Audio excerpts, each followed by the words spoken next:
வணக்கம். எங்கள் அப்பா ராமச்சந்திரன் அற்புதமான அவர் ஒரு மெகா ஞானின்னு சொல்லலாம், யோகின்னு கூட சொல்லலாம். வாழும்போது தன்னை பற்றி எதையும் வெளிப்படுத்திக்காம 16 பாஷைக்கு அதிபதியாக இருந்த ஒரு அறிவாளி, ஜோதிட வல்லுனர், பல திறமைகளுக்கு இசையில் பெரிய மேதை. அப்படி இப்படின்னு சொல்லி அவருடைய திறமைகளை அளவிட முடியாது. எந்த விஷயமாக இருந்தாலும் நுணுக்கமாக இறங்கி செயல்படக்கூடியவர், தைரியமானவர், எந்த பிரச்சனையும் நின்று ஃபேஸ் பண்ணக்கூடியவர், எதுக்கும் மனம் தளராத ஒரு பக்குவமான மனிதர். எல்லா இடத்துலையுமே சிறந்த முறையில் குழந்தைகளை வளர்க்கக்கூடிய அன்பான தந்தை, அன்பான தாத்தா, அற்புதமான குருன்னு சொல்லலாம்.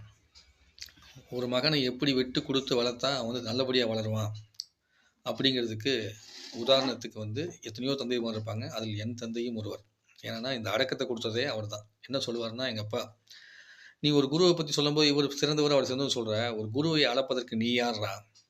நீ எப்போ குருவை பற்றி தகுதியாக பேச முடியும்? நீ எல்லாத்தையும் உணர்ந்துட்டியா? எல்லா குருவை பற்றி உனக்கு தெரியுமா? இல்லைங்கப்பா, இந்த மாதிரி தெரிஞ்சு எப்படி தெரியும் உனக்கு? அவர் ஏன் செய்கிற எதுக்கு செய்யறது தெரியாமலாம் பேசக்கூடாது. உனக்கு ஒரு குருவை பிடிச்சிருக்குதா, அந்த குருவை பற்றி பேசு, தப்பு இல்லை. இன்னொரு குருவை பிடிக்கலையா, அதை பற்றி பேசாத. பிடிப்பதும் பிடிக்காதும் உன்னுடைய தனிப்பட்ட கருத்து. அப்படி இருக்கும்போது இவர் சரியில்லை, அவர் தப்பு, அவர் இது பண்ணுவார், அவர் இதை பண்ணுவார் அப்படின்னு சொல்லலாம் பேசக்கூடாது.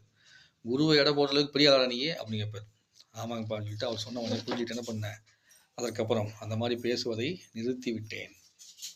அப்போ அதிலிருந்து என்ன பண்ணேன்னா, யாரையும் எடை போட்டு பார்க்கறது கிடையாது. இவன் சரியில்லை, அவன் சரியில்லை, இவன் தப்பு, அவன் தப்புன்னு சொல்லிட்டு எடை போட்டு பார்க்கறதில்ல. அப்படி சொல்லும் போது சொல்லுவார், நீ முழுக்க அமைதியாகணும். உனக்கு ஓரளவுக்கு தெரிய ஆரம்பிச்சிச்சுன்னா நீ பேசுவதை குறைச்சிக்கணும். அதிகமாக பேசாத, தேவையில்லாமல் சொல்லாத. உங்கள்கிட்ட வைத்தியத்துக்கு வந்தாலும், எது கேட்க வந்தாலும், என்ன கேட்குறாங்களோ அதுக்கு மட்டும் பதில் சொல்லும்பார். நான் அவர் இருக்கும்போது எவ்வளோ முயற்சி பண்ணாலும் அந்த மாதிரி பண்ணாமல் பேசிட்டே இருப்பேன். அப்போ அவர் ரொம்ப வருத்தப்பட்டு என் டாக்டர் மாட்ட கூட சொல்லுவார், இந்த மாதிரி பாரு, எவ்வளோ சொன்னாலும் கேட்காம வளவலன்னு பேசுகிறான் அப்படிம்பார். இதே மாதிரி நண்பன் சொல்லுவான், பேச்சக்கூடாடா பேச்சக்கூடாதுன்னு சொல்லிட்டு. இடையில் சில வித மன உளைச்சல்னால நான் பல வித சங்கடத்தில் உட்காந்துருக்கும் போது நிறைய பேர் என்னை விட்டு விலகி போனாங்க. அப்படி விலகி போனதுக்கப்புறம் ஒரு தடவை ஒருத்தட்ட கூப்பிட்டு நான் 1 மணி நேரம் பேசினேன். அப்போ என்னுடைய நண்பர் யோகி ராஜேஷ் என்ன சொன்னார்னா, பாரு, எங்கள் மாமாட்ட கூப்பிட்டு, சதீஷ் மாமாட்ட கூப்பிட்டு மறுபடியும் 1 மணி நேரம் பேசியிருக்கான் பாருவேன் அப்படின்னு சொல்லி சொன்னார். அப்போ நான் ஃபஸ்ட்டு அவர் சொன்ன உடனே வச்சேன், நம்ம கூப்பிட்டு அக்கறையாக பேசுறது இப்படி சொல்லிட்டாருன்னு வருத்தப்பட்டேன். அப்புறம் தான் தெரிஞ்சுது, என் தந்தை சொன்னது ஞாபகத்துக்கு வந்துச்சு. அமைதியாக இருந்துட்டு, அதே மாதிரி நண்பன் சொன்ன ஞாபகத்துக்கு, அமைதியாக இருக்க சொல்லி இவ்வளோ தூரத்துக்கு அடிபட்டதுக்கு அப்புறம் கூட இவன் அமைதியாக இருக்கான், மறுபடியும் 1 மணி நேரம் பேசியிருக்கான் பாரு, இவனுக்கு புத்தி இருக்குதா அப்படிங்கிற அர்த்தத்தில் தான் குரு சொல்லியிருக்காரு ஒழிய, குரு என்ன பண்ணல, நம்மளை காயப்படுத்துவதற்காக சொல்லவில்லை என்பது சிஷியன் அறிவில்லாமல் இருந்தால் புரியாது. ஆனால் அந்த குரு சொன்ன வார்த்தை உண்மையான வார்த்தையாக இருக்க போய் தான் என்ன பண்ணுது, அந்த சிஷியனுக்கு அது சரியான புரிய நேரத்தில் போய் சேர்ந்து புரிய தொடங்குது.